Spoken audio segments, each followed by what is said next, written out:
exotic rituals. In the beautiful island of Lombok.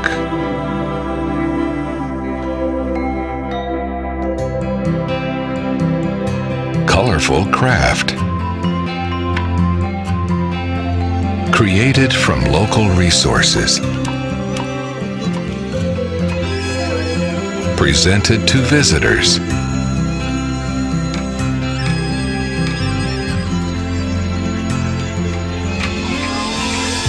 Authentic traditional villages. Distinctive pottery. Guests can take part in the process.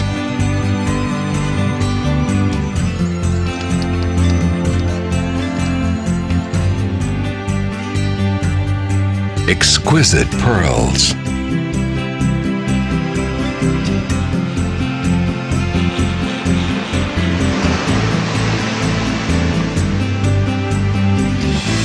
Embark on a remarkable voyage. A visit to the nature preserve.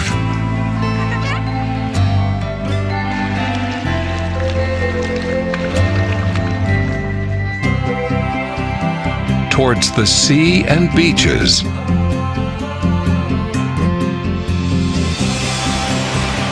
A thrilling adrenaline rush in a spectacular turquoise water.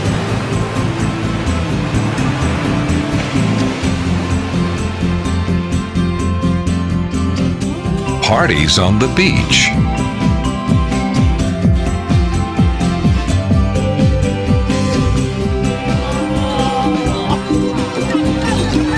Celebration of enigmatic local culture.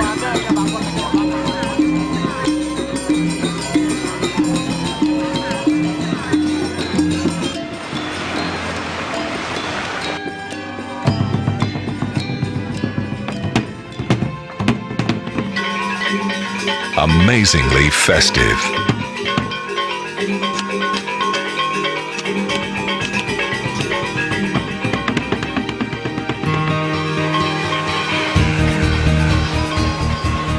Exploring the treks, crystal clear waters of the towering plateaus. A serene volcano. In Lombok, the other island paradise. Wonderful Indonesia.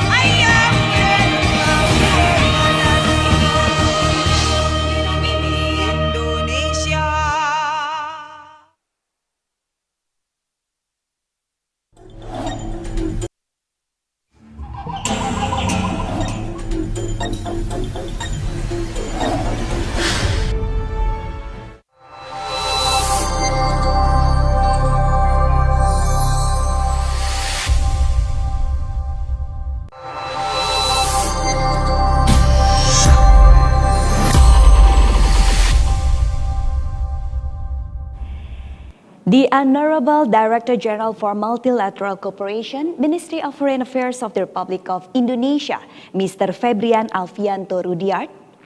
Honorable to the Chairman of the Asia Pacific Safeguards Network 2019-2020, Professor Jazi Eko Istianto.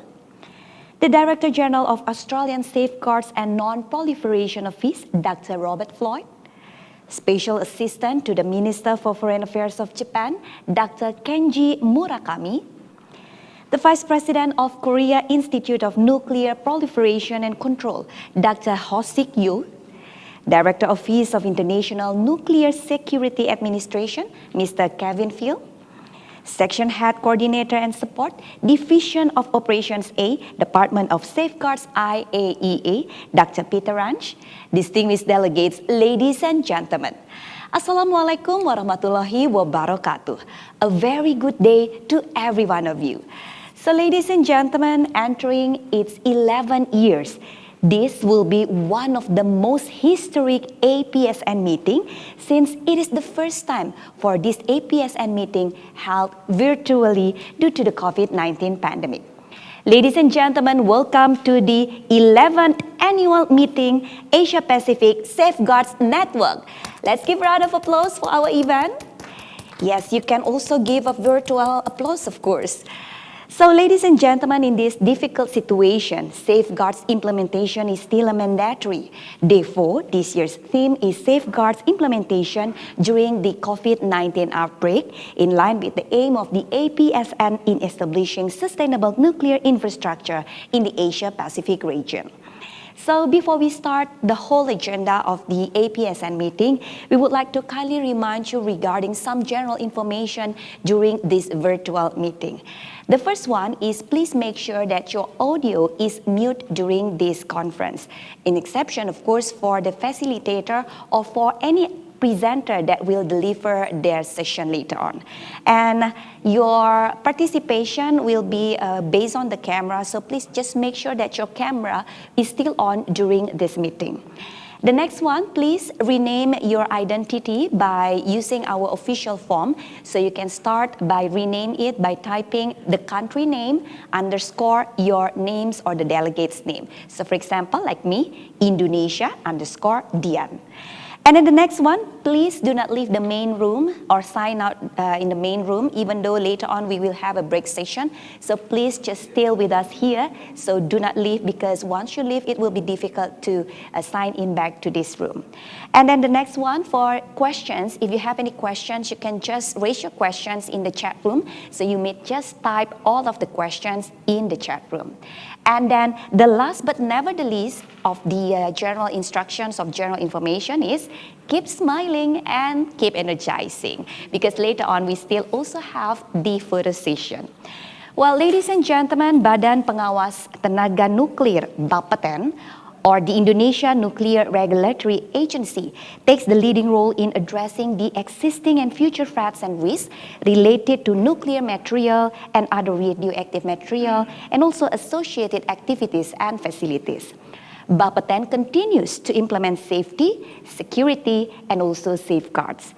And so does the APSN. As a professional network forum that utilizes safeguards expertise, APSN continued to improve the cooperation and also strengthen safeguards capabilities among its member countries. And APSN put its vision into action.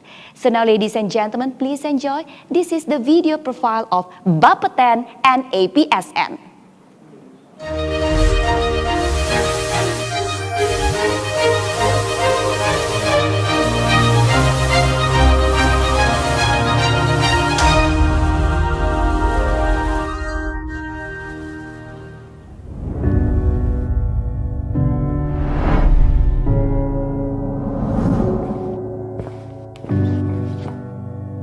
Ini profesi kami. Bertanggung jawab mengawasi setiap pemanfaatan tenaga nuklir di Indonesia. Kami berkomitmen menjaga keamanan dan keselamatan nuklir dengan menerapkan 3 prinsip pengawasan: peraturan, perizinan, dan inspeksi. Selalu sigap dalam menjalankan tugas pengawasan. Karena kami adalah BAPTN, Badan Pengawas Tenaga Nuklir. Misi pertama pengawasan kami dimulai dari pembuatan peraturan, mengadakan konsultasi publik dengan para stakeholder yang berkaitan, dan membahas peraturan pengawasan tenaga nuklir di Indonesia. Misi kedua adalah menyediakan layanan perizinan. Kami disiplin dalam menerapkan sistem perizinan kepada setiap pemanfaatan tenaga nuklir untuk wajib mengajukan izin peralatan dan operatornya secara online, agar pengguna menyadari pentingnya perizinan untuk keamanan dan keselamatan.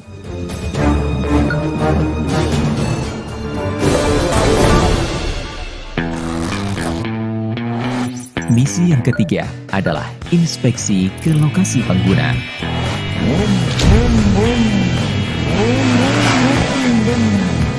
Melakukan pengecekan sebagai seorang inspektur keselamatan nuklir, memastikan bahwa semua peralatan dan operator telah memenuhi ketentuan yang ditetapkan. Hal ini dilakukan sebagai bagian dari standar keamanan dan keselamatan pemanfaatan tenaga nuklir.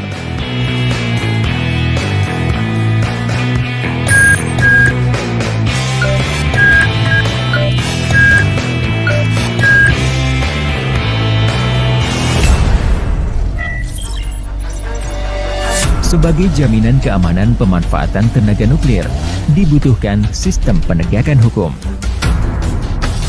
Memastikan semua kegiatan penggunaan untuk kepentingan yang bermanfaat.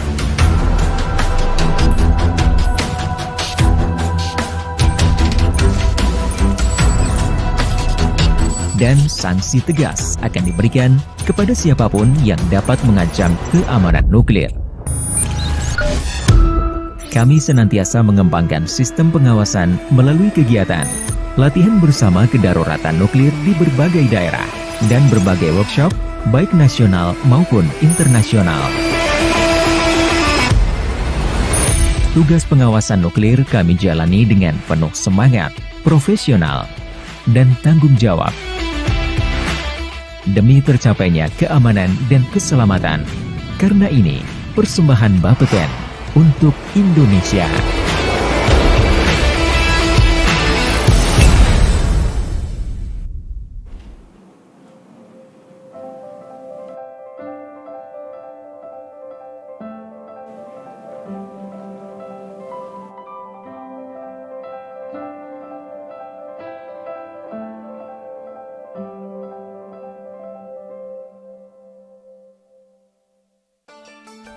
It began with an idea 10 years ago in a region with some of the most highly developed nuclear industries and those with aspirations for nuclear development, the Asia Pacific. 4 founding states, Australia, Indonesia, Japan, and South Korea, united in their commitment to nuclear non-proliferation, had a vision to create regional network of safeguards practitioners. People working day to day to ensure nuclear material and technologies are used exclusively for peaceful purposes. The Asia Pacific Safeguards Network, or APSN, was formed in 2009 to promote excellence in safeguards through regional cooperation. Today, APSN has participants from 16 states and is a strong platform for safeguards collaboration. I believe APSN is a model for other regions of the world where safeguards collaboration can contribute to building confidence and professional capability. APSN creates a mechanism for government officials and regulatory practitioners to gather to exchange information, share good practices, and help one another. It is so much pleasant to have a place where safeguard-oriented people gathering around, sharing experiences, best practices, and lesson to be learned, and as well as seeking support that they need to help achieving nuclear non-proliferation goals. We've seen so much in the last 10 years in terms of building capability, trust and relationship, and I'm so looking forward to the next 10 years as we can do even more through the APSN. Happy birthday, APSN. States participating in APSN have put their vision into action.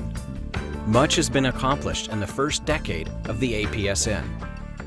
Since 2009, APSN has fostered regional collaboration on knowledge and information sharing and the capacity building in nuclear safeguards. Indonesia encourages all member states to strengthen the tie through APSN as the regional platform. Most importantly, APSN wants to have a positive impact. The decade in numbers shows concrete results. I always believe that the safeguard system is based on cooperation. This is why I greatly appreciate the value of state safeguard authorities cooperating and supporting each other, and commend the Asian Pacific Safeguard Network for blazing this trail. APSN has accomplished a great deal in the past 10 years, and the entire safeguards community benefit from its innovation and leadership. I look forward to APSN continued growth and achievement in the next decades.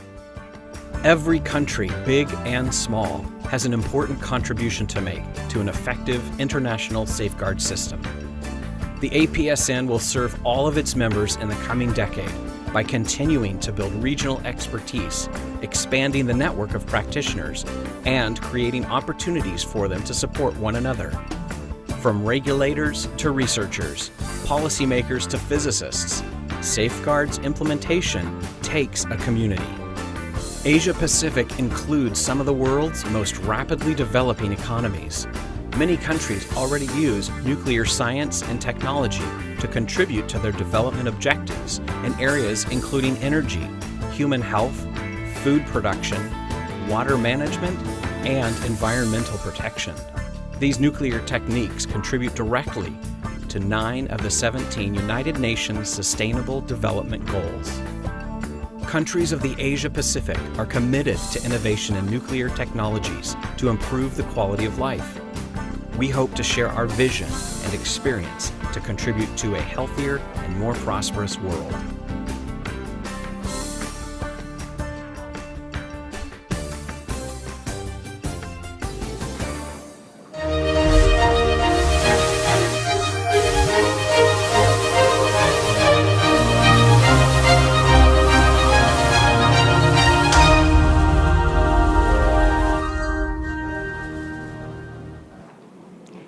Ladies and gentlemen, during the COVID-19 outbreak, safeguards implementation continues as a commitment to utilize the nuclear energy for peaceful purposes.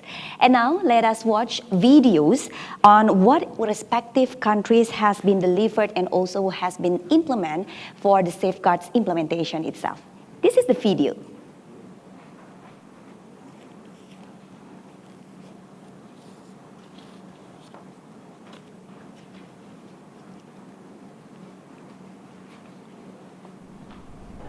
Greetings to my friends and colleagues from the Asia Pacific Safeguards Network.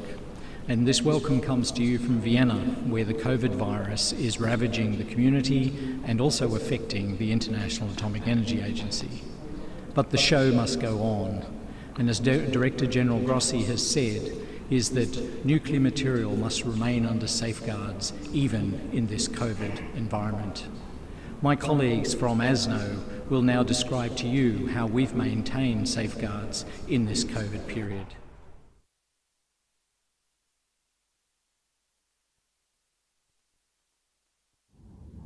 As Rob has just pointed out, the IAA is very focused on achieving its safeguards verification goals, even in this time of the COVID pandemic.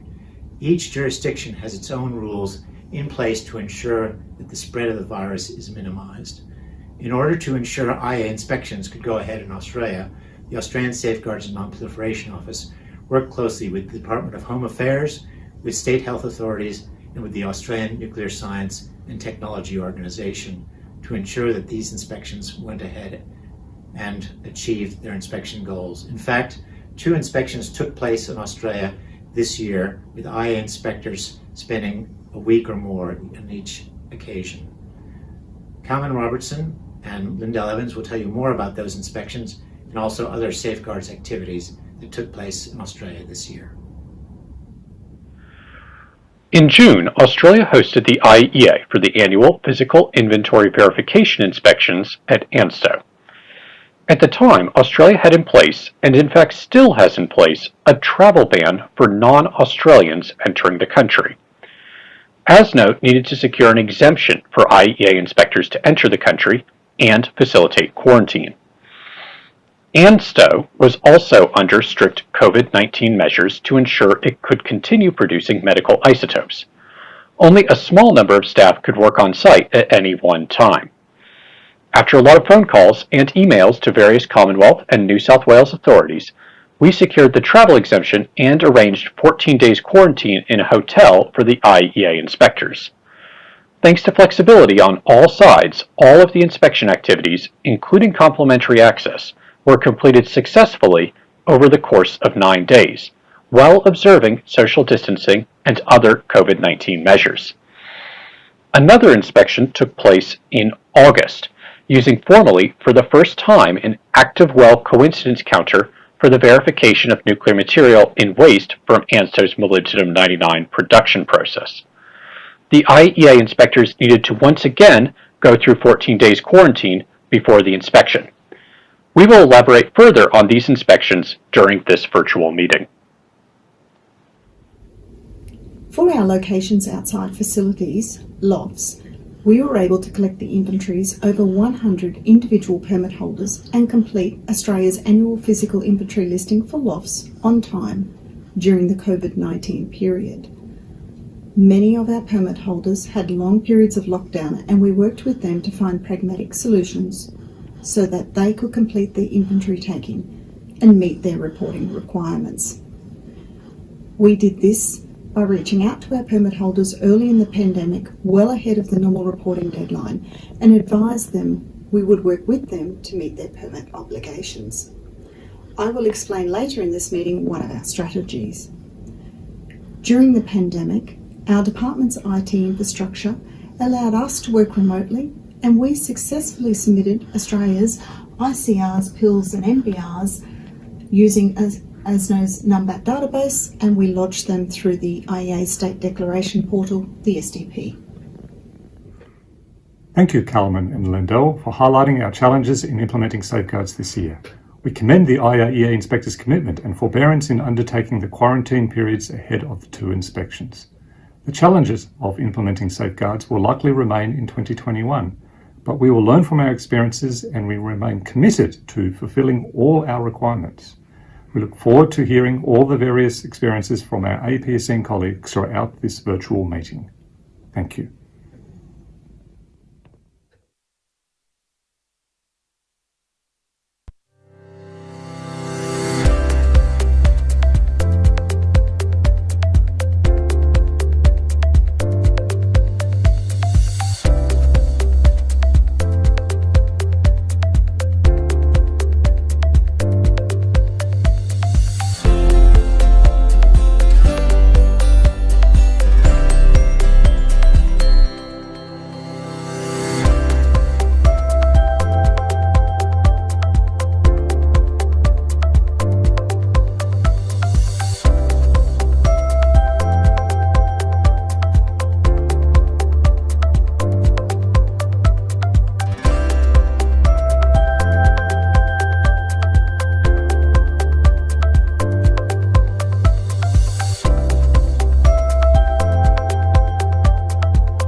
Kozo Honsei, Director General of Disarmament, Non-Proliferation and Science Department of the Ministry of Foreign Affairs of Japan.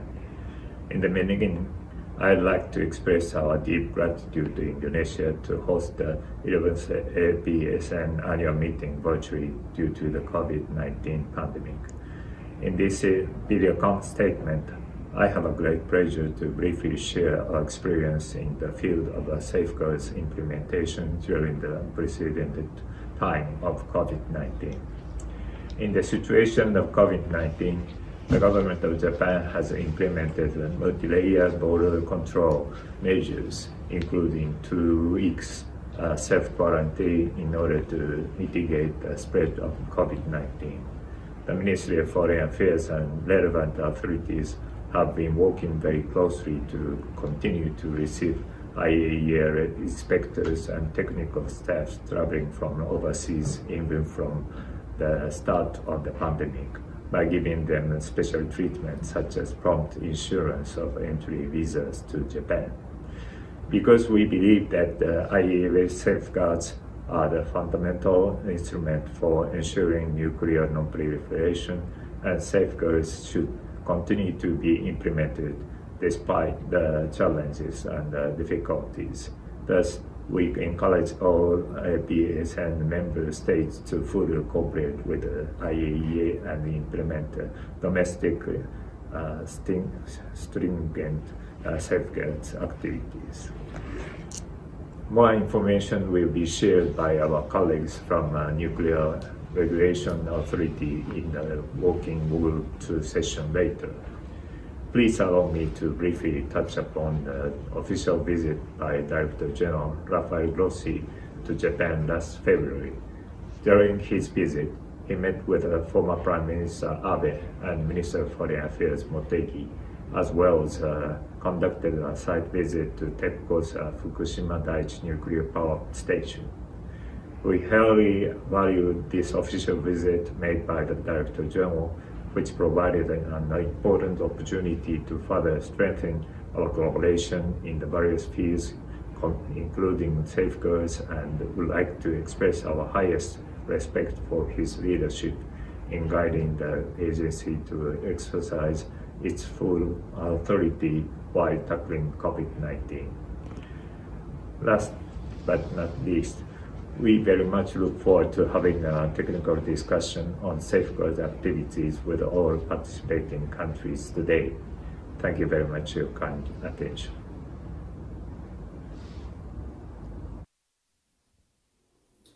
It's great to see you all. My name is Oh Shin-yoo. I'm working for the KINEC in ROK. First of all, I deeply hope you and your loved ones are doing well. In ROK, as in many other countries, we are currently rallying to contain the spread of the COVID-19 infections and treat each patient. To cope with this surge, the Korean government is striving to curb the spread in all areas, including public and multipurpose facilities, medical institutions, temporary living testing facilities, distancing in daily life, and so on. As a leader country in nuclear non-proliferation, the ROK has been successfully supporting the efficient and effective implementation of IAEA safeguard. In light of the increasing number of confirmed cases, especially among inbound travelers, all travelers entering the ROK are subjected to a 14-day quarantine from the day after arrival. However, the Korean government has specially managed that travelers exempt from quarantine by issuing an A2 government official visas to the IAEA inspectors. Even if it is not under quarantine or they test negative, IAEA inspectors are under active surveillance for 14 days by reporting health state through the self-diagnosis application in mobile and by answering phone calls from Korea Center for Disease Control to check health state on a daily basis. In 2020, there were various difficult situations such as travel restrictions and entry restriction around the world under COVID-19. But Korean government has cooperated closely with IAEA for the safeguard verification activities, from the very early stage of the pandemic to the present. As a result, more than 60 IAEA safeguard activities such as PIV, CAE, technical visit, etc., could be successfully performed in the ROK. Especially in order to achieve the IAEA safeguard objectives, the ROK adjusted the operating schedule of domestic nuclear facilities and closely and actively cooperated with IAEA so that IAEA inspection could be conducted in a timely manner. In addition, for the timely access to nuclear facilities, the Korean government has made the effort to successfully complete the IAEA inspection by conducting a lot of consultation with the nuclear facilities. We have provided information packages like this, which include the ROK government changing policy on the entry process, infections, disease prevention, and the control measures and the facility access process to enable timely access to the ROK facilities. In particular, for smooth entry and the domestic life, information packages are provided to the IAEA after updating whenever national policy is changing. Thanks again to Indonesian government and my colleague for hosting such informative meetings during such a hard time. I'm convinced that all member states will overcome COVID-19 pandemic well, and I look forward to the next meeting as an opportunity for all member states to look face to face and to share meaningful content. Thank you very much.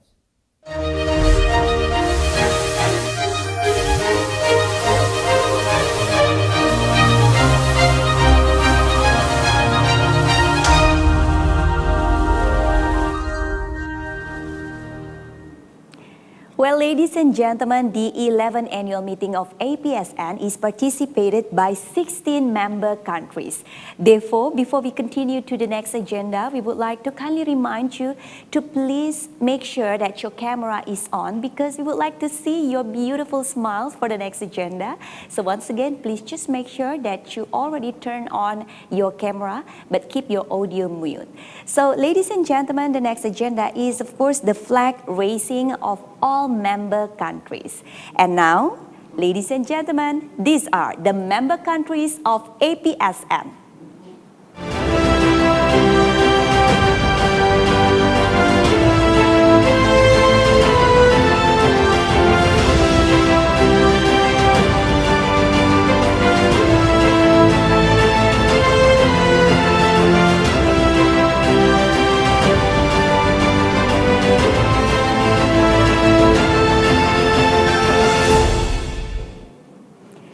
Wow, a big round of applause, of course, for all of the 16 member countries. And now, ladies and gentlemen, a welcome remarks will be delivered by the Director General for Multilateral Cooperation, Ministry of Foreign Affairs of the Republic of Indonesia. Please welcome Mr. Febrian Alfianto Rudyard.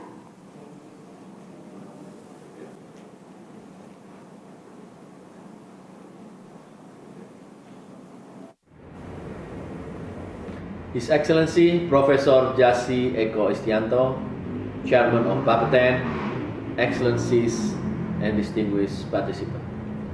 I would like to welcome all participants of the 11th annual meeting of the Asia Pacific Safeguard Network. Our virtual participation reflects the unwavering commitment in sustaining collaboration to strengthen safeguard implementation regionally, despite the pandemic. Article 3 of the NPT clearly stipulated that safeguard is an indispensable system of the nuclear non-proliferation. Along with the safety and security system, safeguards have been the ultimate purpose of the IAEA to accelerate wider contribution of atomic energy for global peace, health, and prosperity. The energy provides impactful benefits in helping countries to achieve their national development agenda and the SDGs, from clean energy provision, strengthening food security, to tackling zoonotic diseases. Our region is also a strong supporter of this end, with contribution of over 65% of global planned new nuclear reactor for energy provision, as well as increased use of nuclear energy such as for health, agriculture, and industries. However, the current geopolitical situation is a concern, with unilateralism on the rise, soaring military expenditure, and increasing conflict hotspots across the world. This situation is worsened by the persistent imbalances in implementing the pillars of NPT, which may trigger the weakening of commitment toward nuclear safeguard and create unnecessary barriers for states to acquire the benefit of nuclear energy for peaceful uses. Distinguished participants, despite this trend, it is important for APSN to continue to work closely together in advancing safeguard system in the region and in addressing the said obstacle. For that, allow me to highlight some pertinent points. First, strong political commitment in advancing safeguard system regionally and globally are essential. We need to ensure the robust and equal regional safeguard implementation and its verification system to address the possibility of unfair judgment against legitimate peaceful nuclear program while respecting the sovereignty of each state. Second, universalization of NPT and advanced safeguard standards are the only guarantee in reinforcing transparency and peaceful uses of nuclear energy. We call for the APSN to support the strengthened multilateral safeguard system under the IEA, to remain vigilant of related technology development and global supply chain of nuclear material involving non-state procurement entities. On our part, we have maintained our strong commitment by implementing the Comprehensive Safeguard Agreement and its additional protocol since 1980 and 1999 respectively. Further, we attest the importance of continuing in situ verification through physical inventory verification and complementary access this year despite the pandemic. Lastly, strengthened collaboration and expanded outreach by the APSN is necessary. We see the merit of the APSN to enlarge its influence and works to support wider accomplishment in bolstering safeguard implementation globally. More countries should be invited to join the network to ensure that safeguard activities in the region are conducted to IEA standards and to enrich sharing best practices and lessons learned and related capacity building program. Distinguished participants, in closing, let us strengthen our regional capacity in implementing nuclear safeguard system to support our noble vision in ensuring the use of atoms remain exclusively peaceful to deliver prosperity for all. I wish you a fruitful meeting. Thank you very much. Rudyard, the Director General for Multilateral Cooperation, Ministry of Foreign Affairs of the Republic of Indonesia. Ladies and gentlemen, as one of the founder of APSN, Indonesia is committed to promote safeguards capabilities and also active participations of member countries. And now, ladies and gentlemen, in this beautiful occasion, we will also hear an opening remark by the chairman of the Asia Pacific Safeguards Network, Professor Jazzy Eko Istianto. Let's give a big hand for him.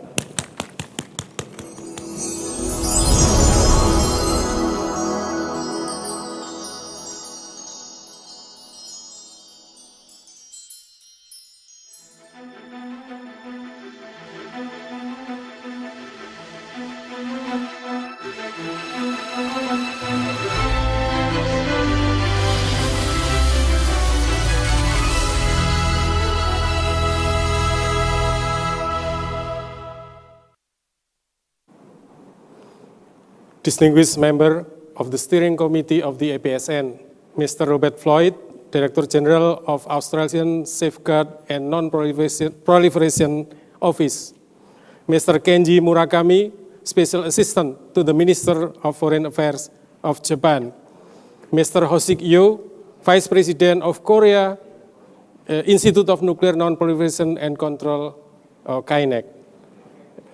His Excellency, Mr. Febrian Alfianto Rudiat, Director General of Multilateral Cooperation, Minister of Foreign Affairs of the Republic of Indonesia. Mr. Kevin Phil, Director, Office of Nuclear Safeguard of the Department of Energy, National Nuclear Security Administration. Mr. Peter Rens, Section Head, Coordination and Support, Department of Safeguard, IAEA. Mr. Willem Janssen, President of the European Safeguard Research and Development Association, or ESARDA. Ladies and gentlemen, Assalamualaikum warahmatullahi wabarakatuh. Greetings from Jakarta to all of you. First of all, I would like to thank God the Almighty for the blessing and the opportunity to meet everyone virtually today. Due to COVID-19 outbreak, we have to hold the meeting virtually to prevent its outspread to the people around the world. As the APSN chairman, I wish to extend a warm welcome and high appreciation to all delegation for the participation in the 11th annual meeting of the APSN, which is carried out virtually. Your participation represent the regional concern in sustaining an effective nuclear safeguard implementation to the prevention of nuclear materials misuse and its associated facilities.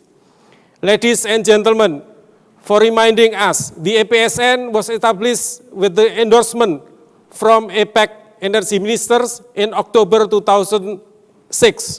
The establishment of APSN was agreed at the meeting of senior officials attended by 14 representing organizations from 11 Asia-Pacific states, together with the IAEA, held in Seoul, South Korea on 15 and 16 April 2009. It was agreed that APSN will formally commence on 1st October 2009.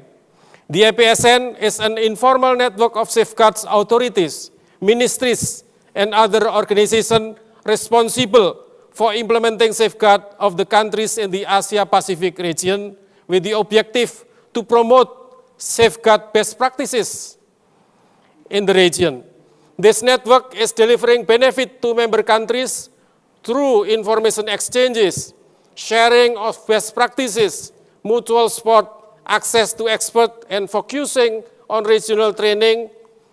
Importantly, APSN is becoming a vehicle of choices for regional agreement, for regional engagement, as outreach from organizations such as the IAEA, CSIS, and ESARDA has demonstrated. Ladies and gentlemen, last year, we already celebrated 10 years of APSN in Bali. I believe all participants have a sweet and full togetherness memories. During that meeting, we have discussed many important issues, particularly on how safeguard implementation become more challenging every day.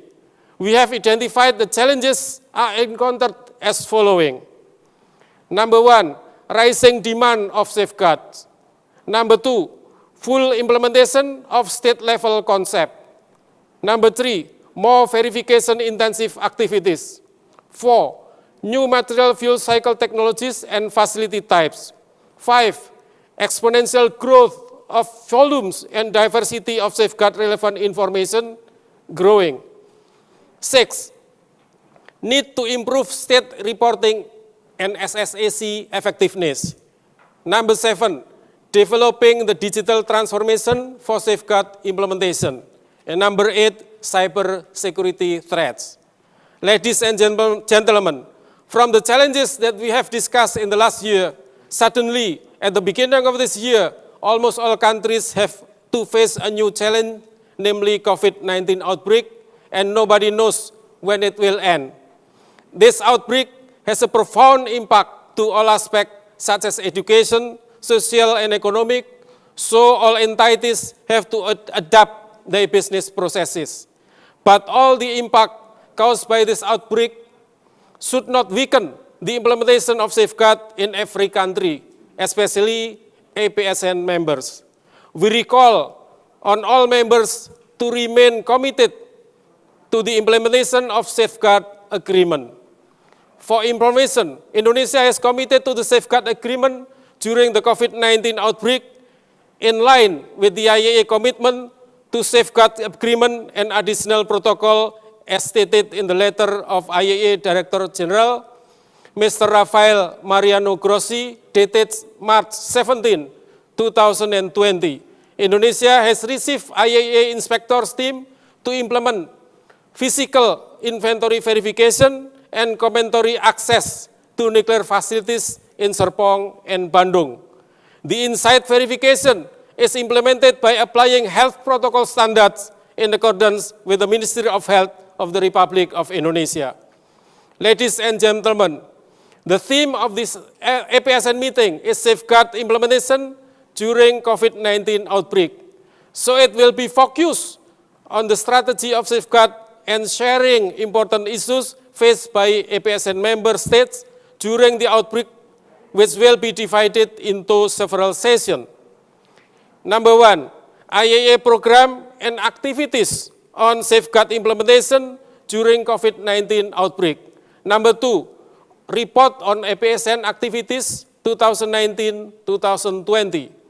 Number three, open discussion on APSN future activities, especially during COVID-19 outbreak.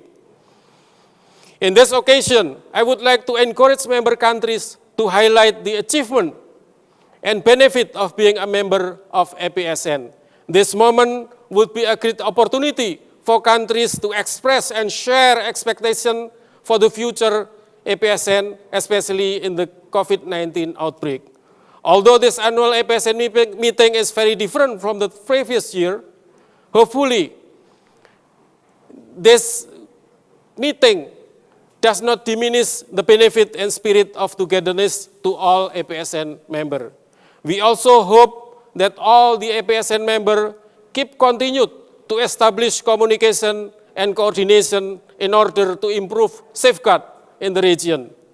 Last but not least, I would like to convey once again our greatest appreciation for all the steering committee members for their continued support to the network.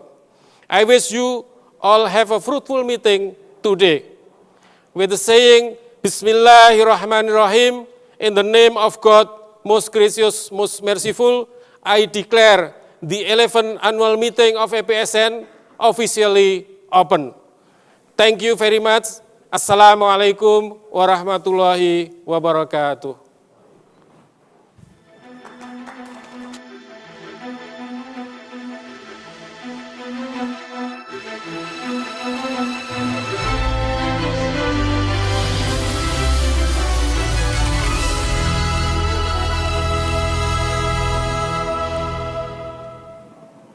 So ladies and gentlemen, we will now witness the virtual launch of the 11th annual meeting of APSN to officially open the meeting.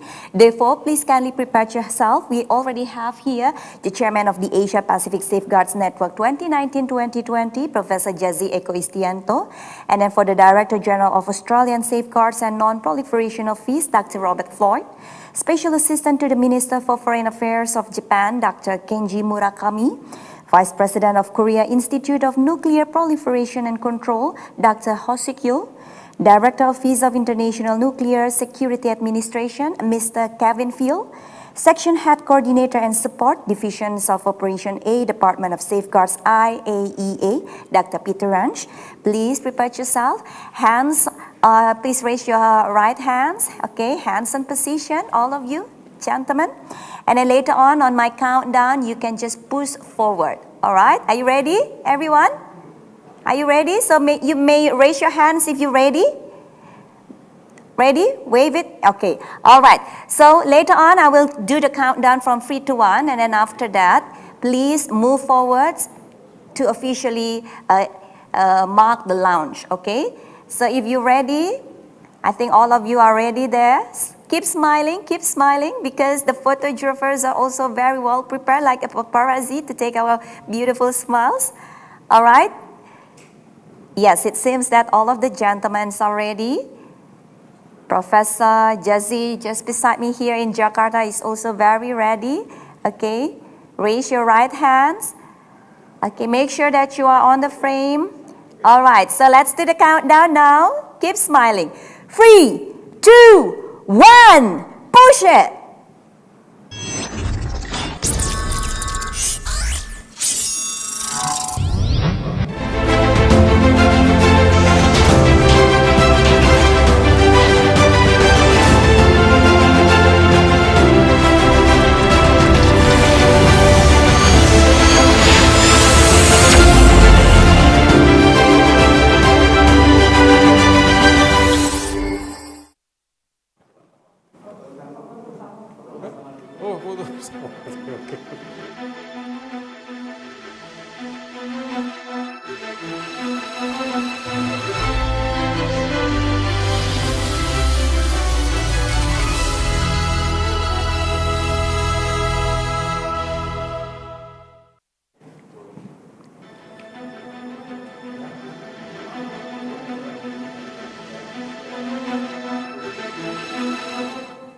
Congratulations once again. Let's give a round of applause.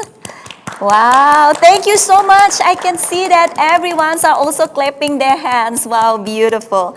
So now, ladies and gentlemen, congratulations for the official opening of the 11th annual meeting of APSN. Now, of course, this is a good momentum for all of us to also commemorate this occasion. Therefore, I would like to invite you all to join us for the photo session.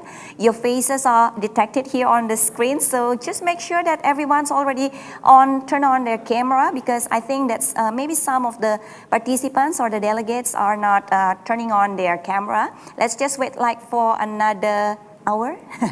No, just kidding. Let's just wait for another second, for a moment before the photo session. So I would like to remind once again all of the delegates, please make sure that you already turn on your camera, because this is the photo session. Okay, is everyone ready? If yes, please all of you wave your hands if you're ready for the photo session. Okay, very nice. So let's try some photo session style. Okay, now this is the first one, the formal style. Just keep smiling, look at to your camera and smile. 3, 2, 1, cheers. Okay, now for the second turn, please you can just raise one of your hands, or maybe both hands, or maybe you can show your thumb. Any style that you prefer, please just do that, okay? Let's try the second style or the second pose for the photo session, ladies and gentlemen. That's very good, Professor Jazzy. He's showing his thumb, so you can just choose your favorite styles. Okay, maybe like this, like the Korean styles. Okay, just try it, right? 3, 2, 1. Don't forget to smile. Cheers. Cheers. Great. Okay. So now, another session of photo. So we need another style as well. One more time, okay, ladies and gentlemen, one more time.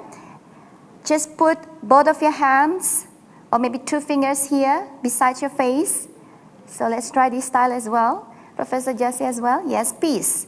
Because the nuclear energy for peaceful purposes, right? 3, 2, 1. Great. Good job. Thank you. Congratulations. Thank you so much. Thank you so much as well once again for Professor Jesse Eko Estianto. Please stay here. All right. It's okay. All right. So now, ladies and gentlemen, that was the photo session. Before we continue to the next session, don't go anywhere. Please stick around here with us.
Ladies and gentlemen, we're still here at the 11th annual meeting of the APSN.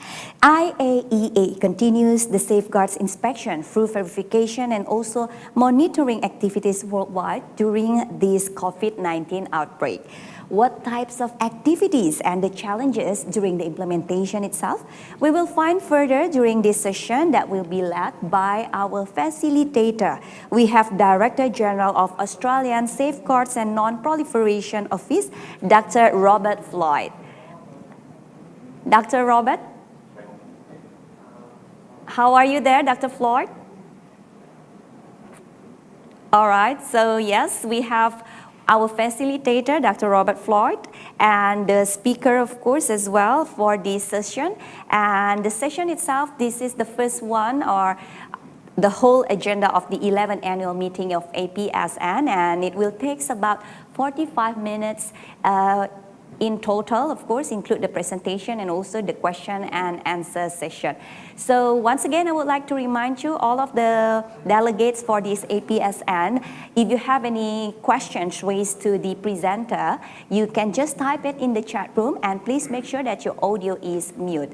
So Dr. Floyd, once again, our facilitator, are you ready?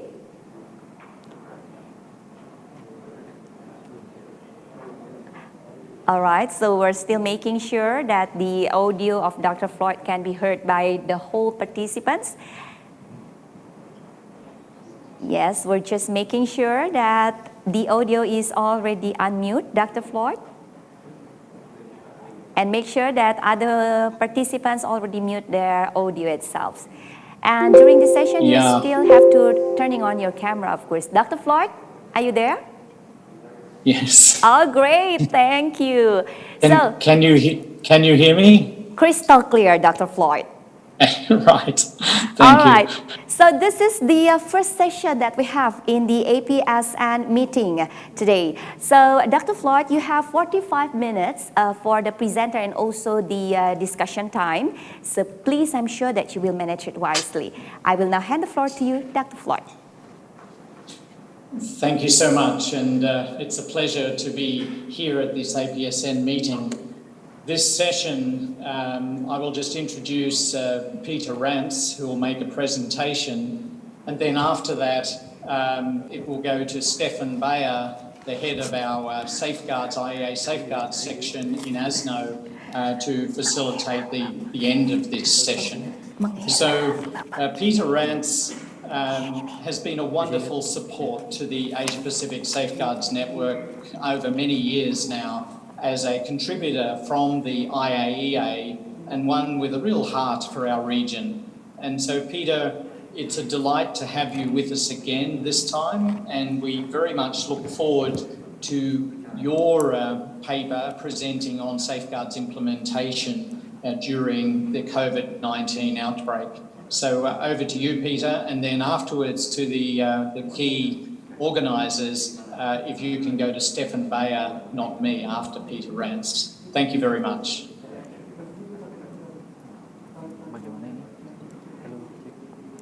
Okay, thank you, Rob. Thank you for those warm words. And good morning, good afternoon, good evening, everybody. I'm very glad to be with you. Different time zones, something that we've got used to over the last year. Virtual meetings have, of course, become the norm. And while I'd very much be rather meeting with you all in person, and much rather doing that in Bali or somewhere equally exotic, I'm very glad that we can at least meet in this virtual format today. Of course, the reason that we're meeting like this is the global COVID pandemic, which has affected all of us wherever we are in the world, both in personal and professional settings. And as with this, the first virtual APSN annual meeting, we've all had to learn new skills, to readjust our normal way of living and adopt new working practices as well. So, of course, safeguards is no different to any other field, particularly one in which involves travel and physical acts. So I'm going to spend the next few minutes giving you an idea of some of the challenges that we've faced over the last, or the best part of the last year, how we've been addressing these, and how we're going to continue to do that until things get back to normal. So if we can perhaps move on to the next slide. Thank you. So I've kept these slides fairly brief and simple. I didn't want to tempt fate or the Zoom gods, but given the complexity and the professionalism with which the opening ceremony has been put on, perhaps I could have been a little bit more adventurous. I should perhaps have recalled the very good audio-visual effects that we had at the physical meeting last year.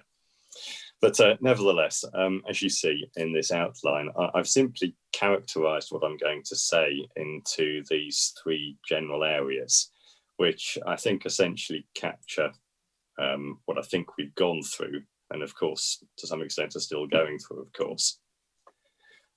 So firstly, there was an initial phase of simply carrying on, keeping the show on the road, as it were, in the face of what seemed to be ever increasing complications. A second phase of having got used to the type of issues that we were facing, and learning how best to address these in terms of their effects and mitigating those effects. And which I should say that, you know, we are still, of course, having to live with and go through. And then a third stage, and we're very much still in this stage, and perhaps only really just beginning to go into it, which is beginning to look at the consequences, what we've learned from this, how COVID issues are going to be evaluated and addressed and described in the Safeguards Implementation Report for next year. And of course, what we've learned from the experience, what we still need to address, to fully address at least, and how some of these experiences might lead to some longer lasting changes in the way we operate. So moving on with the next slide.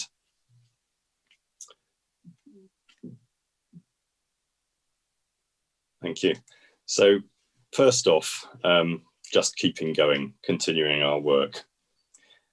Of course, we didn't suffer the full effects of the pandemic overnight. News was coming out of China right from the very beginning of the year, and the effects began to be felt in Europe, firstly in Italy in particular, by the end of January or so, moving into the middle of February. And it was at this time, I think, that I was personally affected for the first time by the situation, with a planned trip with our INSEP colleagues to Malaysia being cancelled. But honestly, I think I have to say that at that stage, perhaps like many others, I really had very little appreciation of how things would evolve over the coming months, and how far-reaching and extensive the effects would be, and how we'd find ourselves here near the end of the year with worldwide infection numbers pretty much at the peak of what we've seen, and with really only the prospect of a vaccine, hopefully in the next few months, to address the situation. So yes, back in February, March time, we had a few weeks' notice that things were going to get really tricky.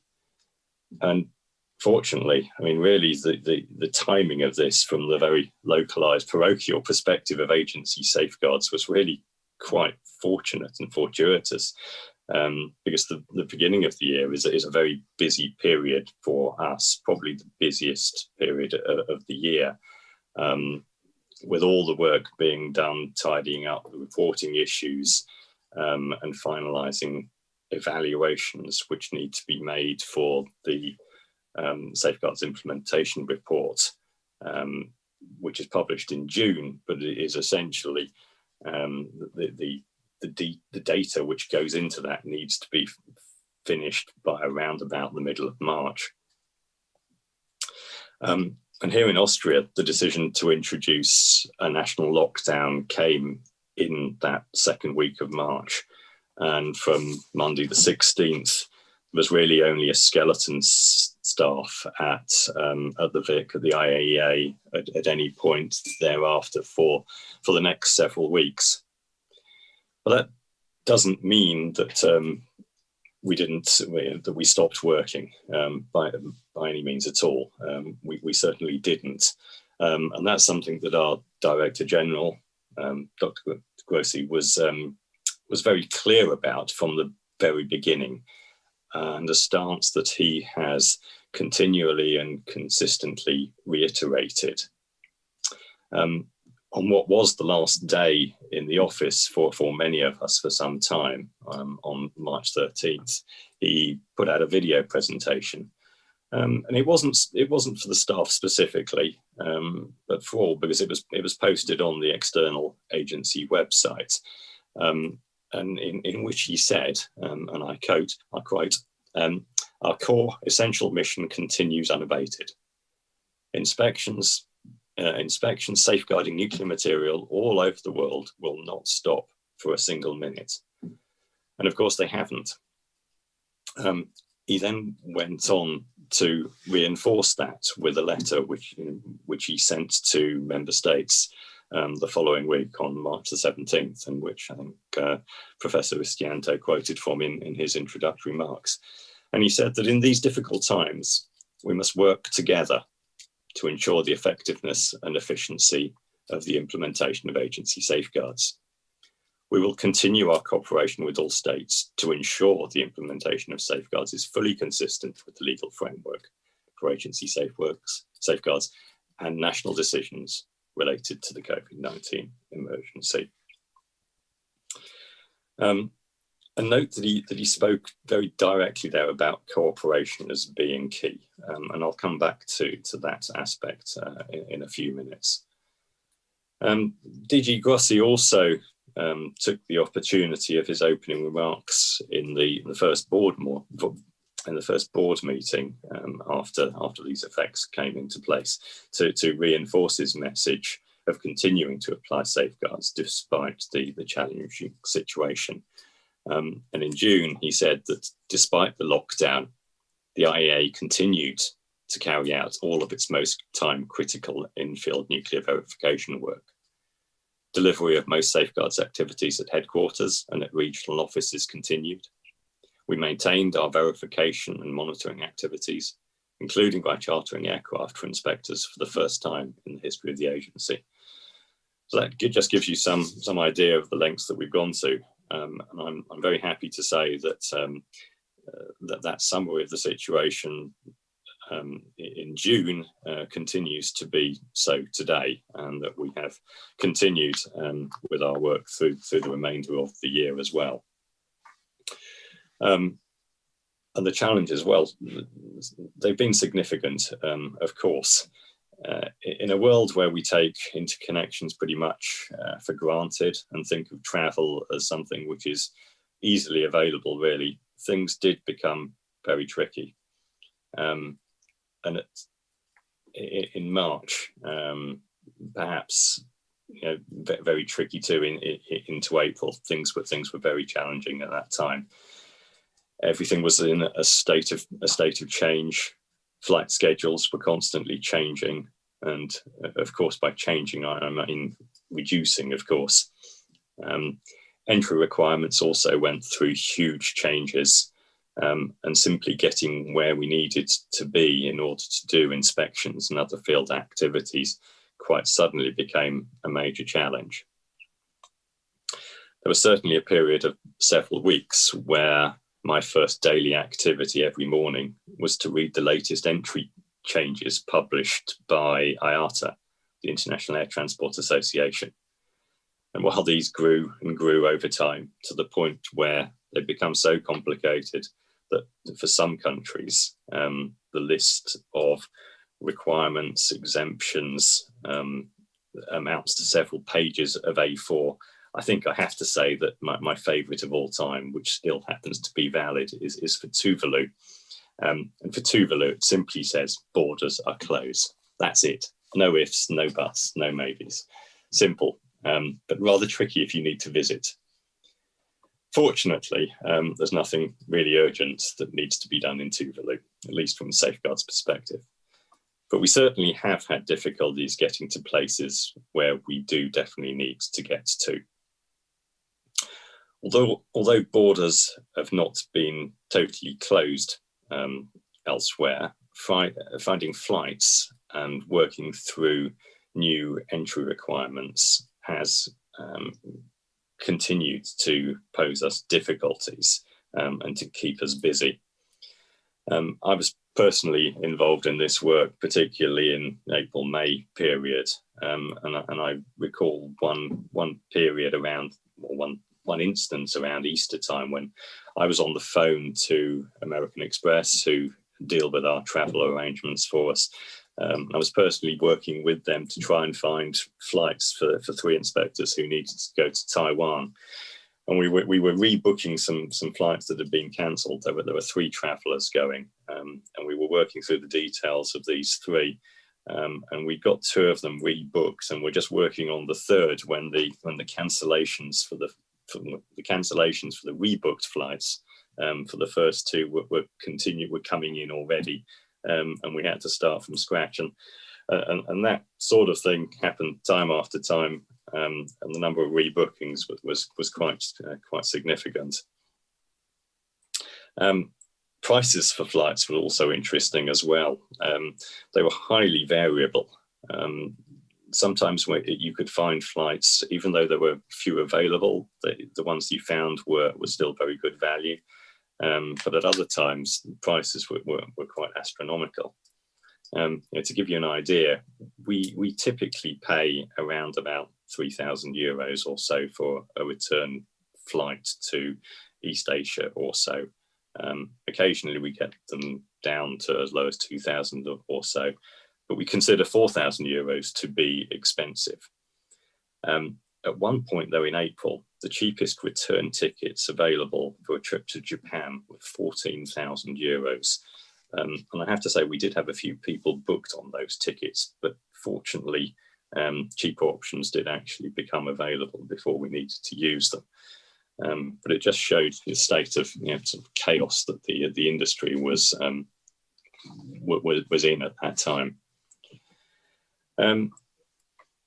Cost might have been an issue. Perhaps it is an issue. The rate, the effect of COVID effects has had a bearing on our travel costs, partly due to airfares, which perhaps on average are up a little. But mostly the additional expenses that we've incurred have been due to the introduction of quarantine periods and needing to support people in the field for longer than they would normally be. Our total spend as a division this year in travel is up about 25% compared to a typical year. But I'm glad to say that fortunately through the generosity of extra budgetary contributions from several states, this really hasn't been an issue for us, and we're very much grateful for the confidence and the support that states have put in us, recognising the importance of enabling us to carry on doing our work. Not so much for us perhaps in OA, but certainly for others in the Safeguards Department and the divisions of Operations B and SGVI who operate in Iran. In particular, their travel problems have been even more extensive, I think. They've had more difficulties finding flights, and to the extent that, as DG Grossi said, we've even had to go so far in some instances to hiring charter flights to get people to certain countries, and in at least one country, I think, to also help move people around internally once they've got there. That's certainly a first for the agency, and I think it's something that it was difficult to get set up. We certainly couldn't afford it without additional contributions. So, as I say, the agency is very, very grateful for the support in that respect. As I say, in OA, we haven't had to go to those extremes. We have, of course, been helped very significantly by the fact that we have the Tokyo regional office in Japan, and our staff there have been able to pick up a larger proportion of the inspection burden in Japan, and avoid the need for so much travel from Vienna by doing much of the field work. And we should give thanks and recognize the hard work of our Japanese inspectors. We've also been helped, of course, by exceptions and exemptions which have been provided to us in several other countries as well, with respect to quarantine requirements. And we're very grateful for the work that you and your colleagues have done in these circumstances in securing these exemptions or modifications, and helping to reduce the effect and the burden of quarantine periods on our work.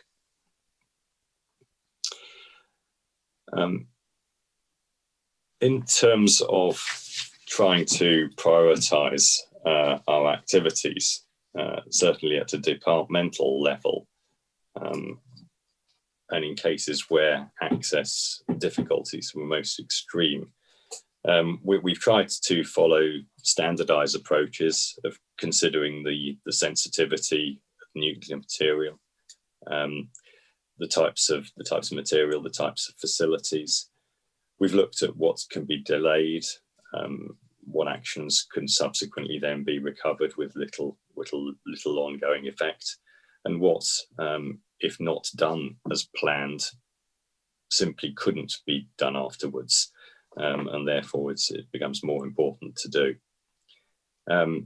We've looked at what can be rescheduled to group activities more tightly together to make best use of people's time once they get to a country, and do those activities. But perhaps unlike in other cases where we need to consider prioritization and reprioritization, this time around, many of these assessments, or these assessments in general, have been done in the context of the work that we've been doing under the state level concept, with acquisition path analysis now having been produced. And these have been used as a way of standardizing the way that we've looked at situations. Perhaps we could move on to the next slide. Actually, I think we've got a little bit out of sync. So if you could put the next slide on.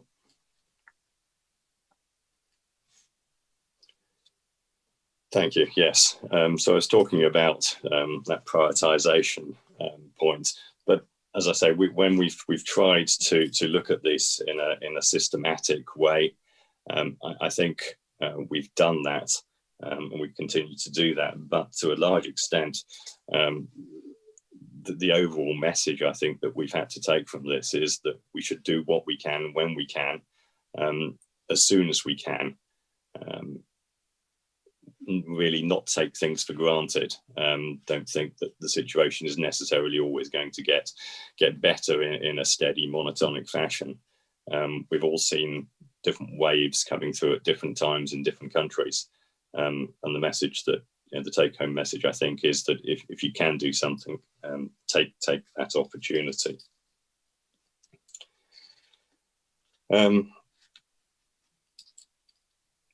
In addition to field activities and the challenges that the COVID situation has posed there, we've also had to face challenges in the office and the way we work there, of course. As I think you know, many of our IT systems have been transferred under the Mosaic program to a secure network known as ICE, the Integrated Safeguards Environment.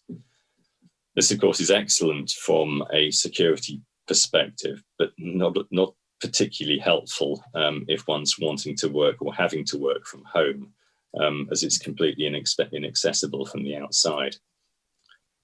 Throughout the lockdown periods, we therefore maintain some presence in the office, processing what needs to be done, as well as re-engineering some of our IT systems and the associated business processes, so that what can reasonably done from outside is done. So things have been moved onto a secure but accessible system that people can use when working from home, and transferred elements of that work, broken up business processes to allow some aspects to be done externally, and processing other fragments back in the office, uploading those to the secure system, with a series of staff rotating through the offices to access the most confidential material periodically as required. This took a bit of time to set up, and we weren't terribly efficient for a few weeks, I think, in Easter time, March, April. But shortly after that, I think we've generally got quite slick at this new operating system, and we've avoided major backlogs to our work. I should mention that, sorry, I just lost my track. I should mention, I suppose, that also that if you're not aware, we're now in Austria into a second lockdown. We're 3 weeks or so into another lockdown, and I think that what we've learned back earlier in the year has put us in a good situation for continuing to work efficiently through this second period of restrictions.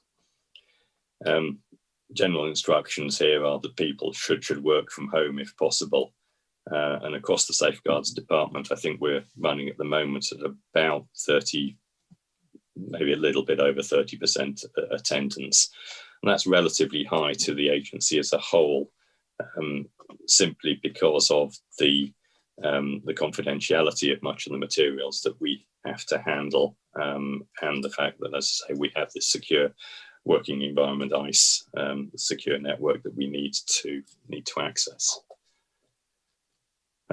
So if we could have the next slide, please. So one thing that I really must mention is that we couldn't have kept going implementing safeguards so nearly as well as we have managed it if it wasn't for the help and assistance that we've received from you and from your colleagues in your various countries, both from national safeguards authorities as well as from facility operators and others. Of course, sometimes we become a little bit wrapped up in our own world and forget everyone else is also facing challenges too. I'd say that we've very much appreciated the continued support and reliance on you playing your part in the safeguard system. Accountancy reports, AP declarations, DIQ updates, transfer notifications, exemption requests, you name it, all the panoply of normal safeguards information flow have all continued to come through in a timely fashion. And you have done whatever has been needed in your national settings to ensure that safeguards activities have continued, and that you've been able to respond and support our field activities as required. And as I say, we're very much grateful and appreciate all your efforts in that as well. But more than that, as well as faithfully fulfilling your normal roles, you've gone far beyond that, I think. Not only helping us with understanding and complying with additional entrance regulations and requirements, but in many cases securing exemptions and exceptions to these. And they've helped make the experience for our travelling colleagues less burdensome, less challenging, less stressful, and generally reduced the impact on our staff, and we're all very much grateful for that. So the next slide, please. So come summertime, things were pretty much back to normal in Vienna. And really, other than masks being worn on the public transport system and in healthcare settings, there really wasn't very much indication that anything was amiss. We were all back in the office at this stage, and catching up on outstanding paperwork. But at the same time, there was a departmental-wide working group set up to review the situation across different countries, look at the immediate responses that had been taken by each of the operation divisions, and determine what else, if anything, was necessary to do to ensure that similar actions and measures were being taken in similar circumstances, irrespective of the country or the operations division involved. And as mentioned before, when considering approaches to prioritisation, the impacts, the effects, the necessary countermeasures were looked at in terms of acquisition paths and corresponding state-level approaches for each state.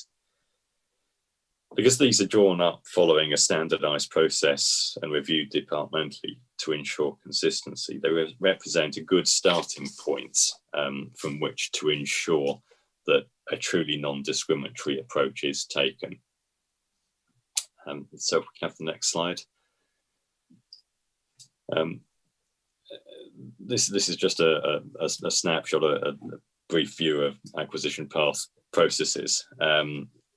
Honestly, it would take more than the time available, I think, for this entire meeting if we were going to go into even the rudimentary detail of the whole acquisition path analysis and state level approach process.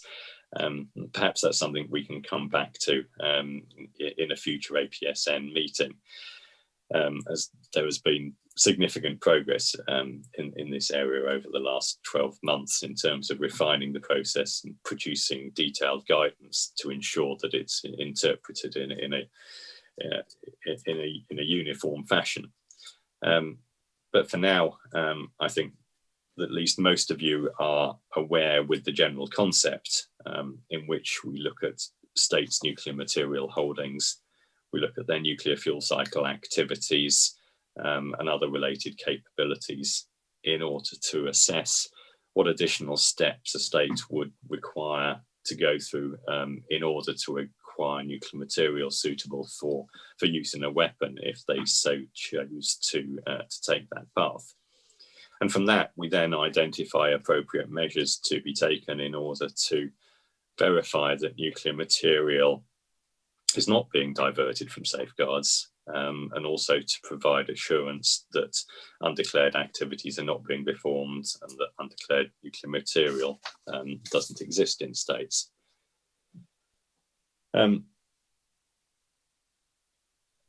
As in some countries, we've not been able to do all the activities that we would have planned, we have planned to do under the state level approach.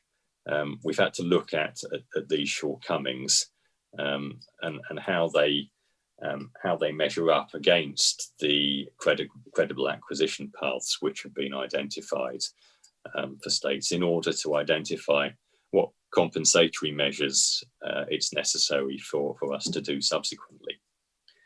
In some cases, this is just very straightforward and essentially amounts to just to delays in planned activities. So doing the same sort of verification, inspection a month or two later. But in other circumstances, a different approach is necessary simply because the planned activities are just no longer possible. A simple example of that sort of thing is if you think about a fuel fabrication plant, which is subject to SNOI's short notice randomized inspections in order to verify material flow. Well, it may very well be that because of entry or quarantine restrictions, perhaps, that SNOIs were not possible for a while in the country where this facility might be. And if the plant has continued to produce fuel during this period of inaccessibility, and that fuel has subsequently then been shipped to reactor sites, then conducting a delayed SNOI at the fuel fabrication plant doesn't give any verification information about the shipped fuel. Instead, of course, what might be necessary, or what's one potential way of addressing that, is to perform the inspections instead at the reactor site or sites to which the fuel has been shipped. So all these sorts of situations have been thoroughly addressed by the state evaluation groups and reviewed by this departmental working group that I've spoken about. As of now, the vast majority of all compensatory activities have been completed. There's a few left still to do, I think, finishing off by the end of the year, with one or two being deferred into the new year, and some activities which will continue for an additional period to address situations where delayed verification is simply not able to give the same level of assurance due to the changing situation. Quite how all of this is going to be reported on in the SIR next June is really still yet to be determined. There's work going on at this very minute to capture all of the relevant information which relates to this, to draw threads from it, and look at how best to characterize the situation in the report. But what I would say is that things are a lot better now here as we sit at the beginning of December than I think how they looked 6 months or so ago. And I sincerely hope that that's true, not just from safeguards field, but more generally as well, and that we can put this year behind us soon and move on into a better 2021. Of course, we couldn't have done this by ourselves, as I've already said. We're tremendously grateful to all our safeguards partners that you've all played your role and that we've come through this, I think, with the safeguards situation intact.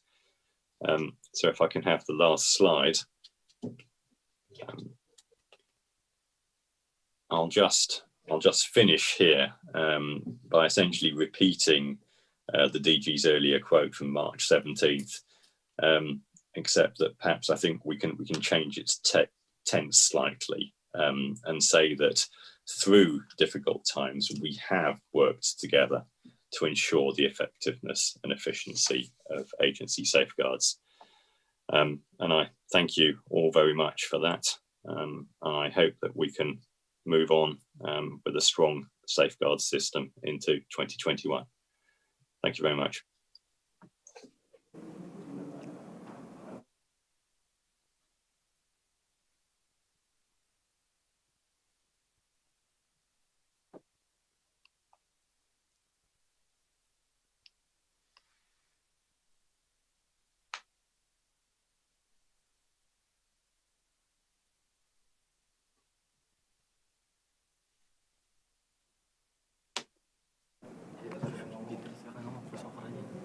Dr. Floyd, facilitator, please, you may lead the Q&A session. We still have time. And Stephen, you still have time. Do you want to deliver other information?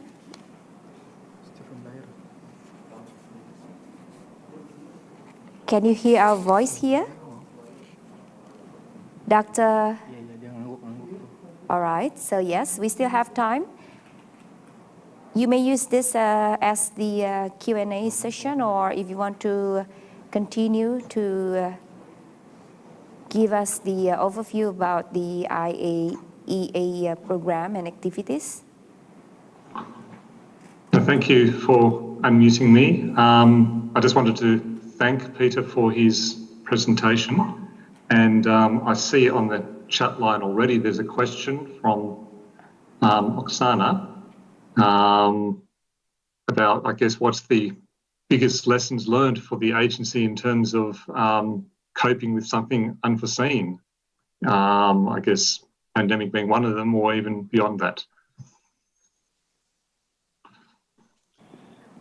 Yes, clearly that's a very complex question, and as I say, I think we're only just beginning really to consider that.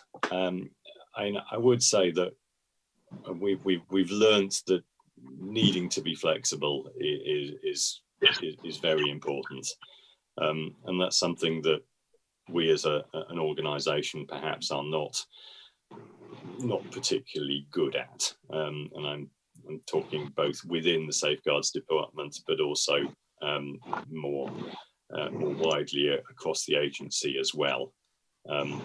We have, like any bureaucracy, we have restrictions, we have processes which work well under normal circumstances, but aren't particularly agile, perhaps. And the rate at which we needed to respond caused some tensions. I think we have worked through those, and I have to say that we've engaged very much with our colleagues elsewhere in the agency, in purchasing, in HR, in finance, and after a little bit of delay, I mean, I'm talking a few weeks back around Easter time, when things were tricky, they were fractious, they were difficult to get things done. By sort of May, June time, we managed to make some accommodations, I think, to our working practices. But the whole idea of having an agile system is something that we need to think more about, how we can have agreed relaxations sort of in place, sort of defined countermeasures or contingency plans, and have these more elaborated than perhaps we did going into the situation back in February. Thanks, Peter.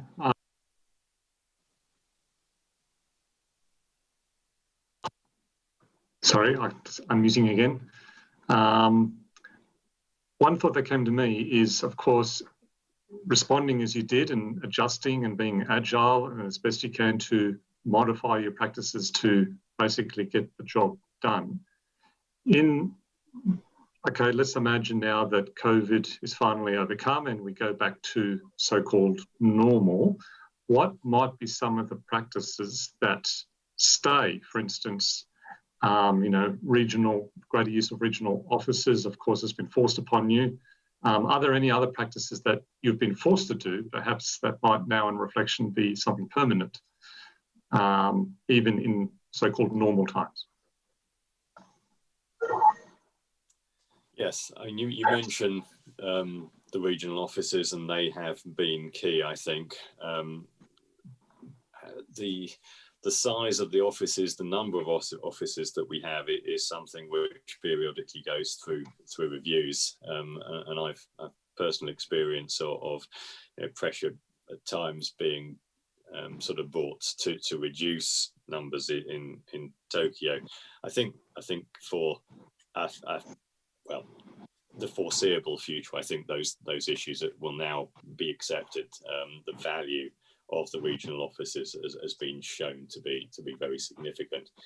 And back in the summer, there were some ideas being mooted that we may increase size in offices and also potentially introduce one or two additional offices as well. I haven't actually heard very much more on that over the last few months, but I think that's something that will be considered. I don't think they'll be the same sort of size and standing perhaps as the Tokyo and Toronto offices, but having a relatively permanent presence in a couple of other areas in the world is something which might be which might happen over the medium term. I think it's worth mentioning, perhaps not in the APSN area, but in South America, travel issues have been very difficult, and we have had people stationed in Brazil and Argentina permanently for the last few months. There's been a rolling program of people staying for many weeks at a time, actually, in Argentina and Brazil. So the possibility of some sort of more permanent office in that area is a possibility. One of the other areas that we've had to reflect on is the balance of sort of remote working and information security. Under Mosaic, we'd swung, so essentially all of our business processes were on on the ICE system, a very secure system. And whilst that's necessary, we realise for some aspects of our work, there are perhaps some other aspects that could continue still to be done with adequate security on a remotely accessible, secure network. As I say, we sort of swung almost to having all of our day-to-day processes on this air gap system, and clearly that caused us difficulties that we wouldn't otherwise have had. So we've gone through a process of breaking up some of those processes and moving elements of them back onto a remotely accessible system. But there's definitely more work that can be done there to ensure that those processes work as efficiently as well. That we maintain the appropriate security, certainly for the more highly classified information, and keep that on ICE, but make some relaxations where we can. There's also the sort of the thorny issue of working with national authorities and what activities can be done by national authorities, national safeguards inspectors, and how we can make use of the work of national inspectorates. I sort of hesitated to even mention that. Honestly, this is a very difficult, as I say, a very thorny issue for the agency, and it's one that we've struggled with for many years. Of course, the times of COVID and the additional work that you have done for us bring this up again, and we will certainly give it great thought. But I really couldn't even begin to speculate. I think there what changes might come out in the future years that have been prompted by this year's experience.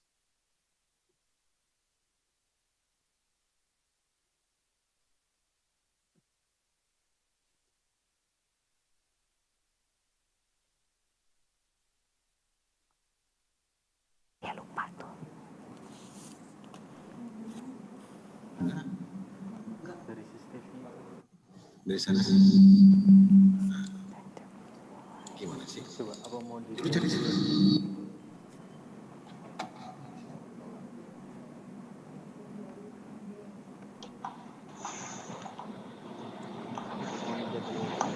Okay.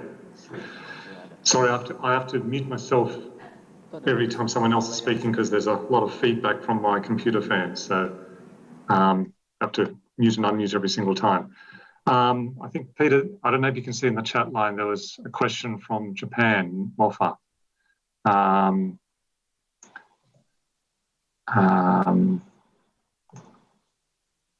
I think about regional office arrangements?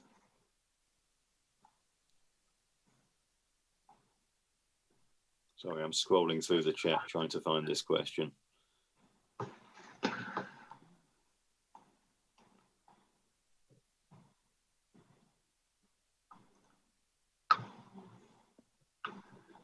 There's also one from Kerry Matthews about. I could see the one from Cassie about from Carrie about CS measures. Yes. And there's one above from Mofa. Ah, yes. Sorry, just got it. Yeah.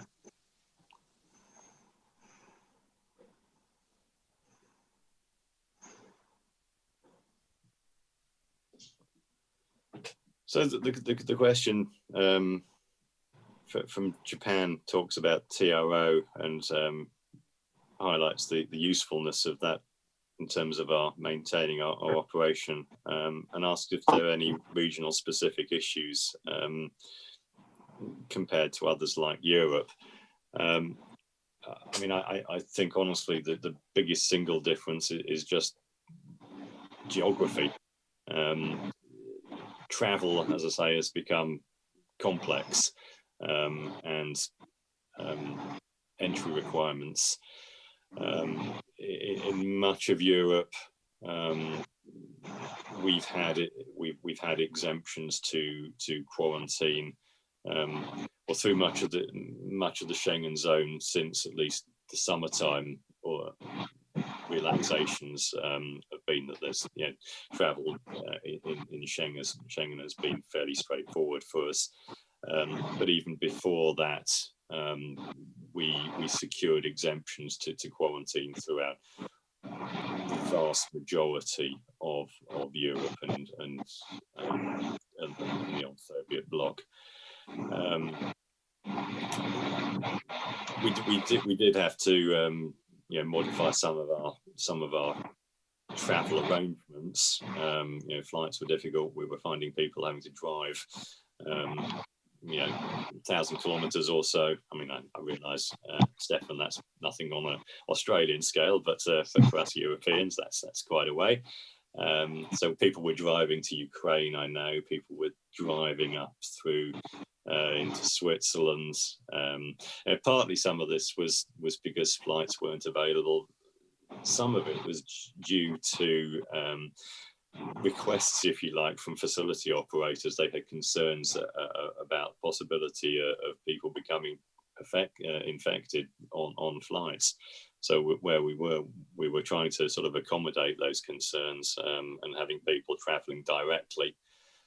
The effect of transmission and picking up in infections is something which is concerning everybody on all sides.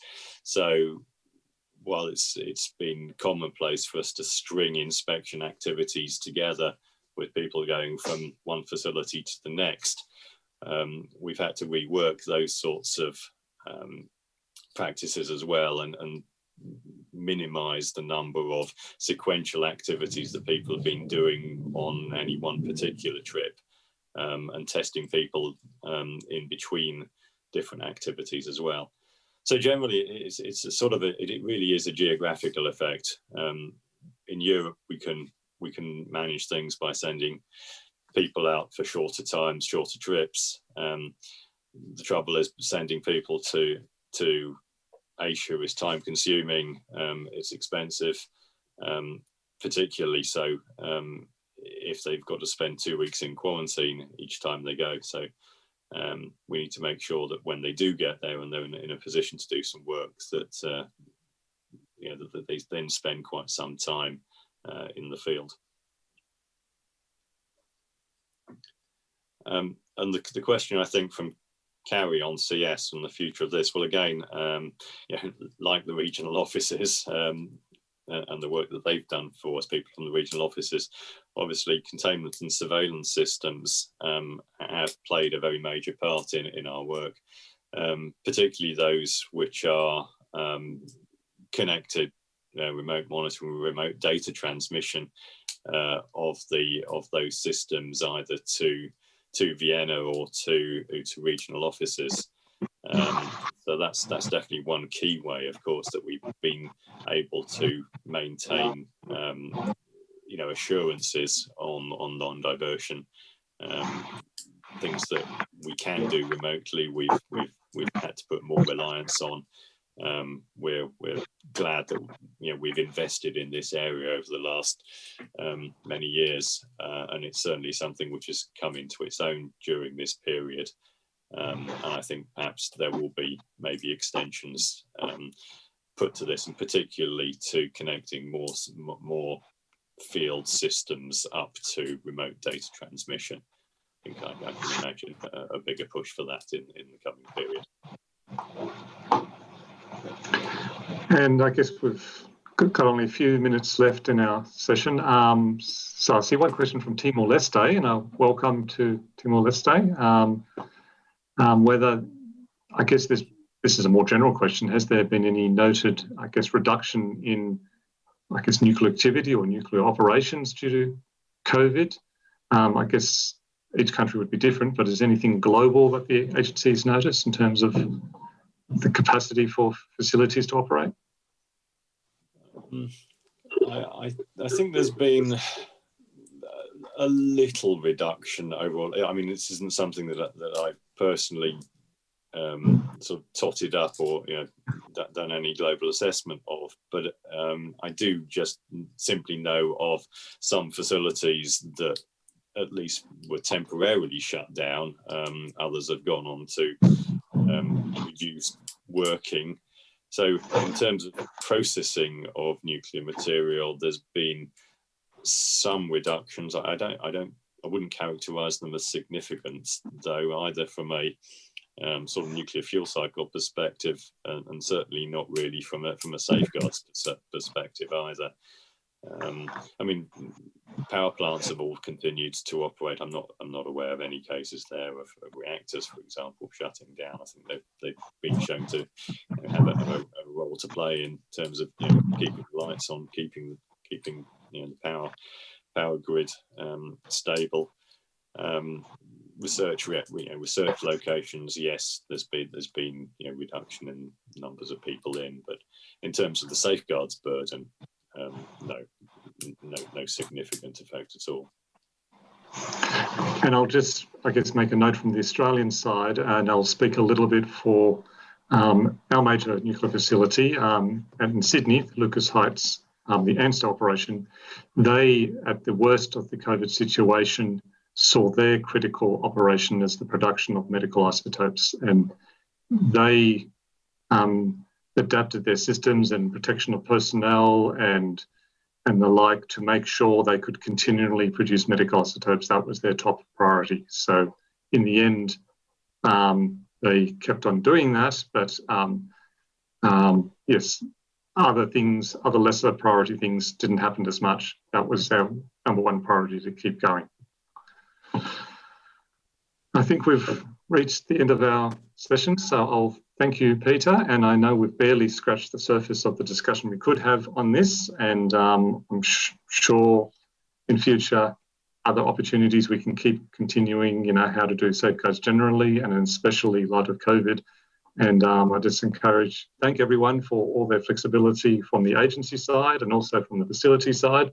And I'm sure in the course of this meeting we'll hear a little more about some of these challenges. So I'm happy to hand back to our hosts to go on to the next session.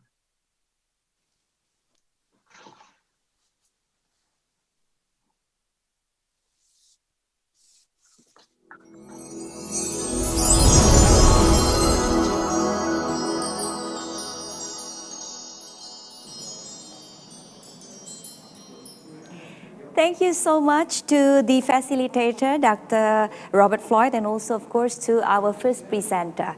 Well, now, ladies and gentlemen, we continue to the next session. Another 45 minutes will be spent for the session number 2, which will discuss about the report on regional seminar of LOF and also the effective regulatory authorities regarding the APSN activities on 2019-2020. And as usual, of course, during this session, it will be led by our facilitator. And let me introduce the facilitator for this session. He's the Vice President of Korea Institute of Nuclear Non-Proliferation and Control,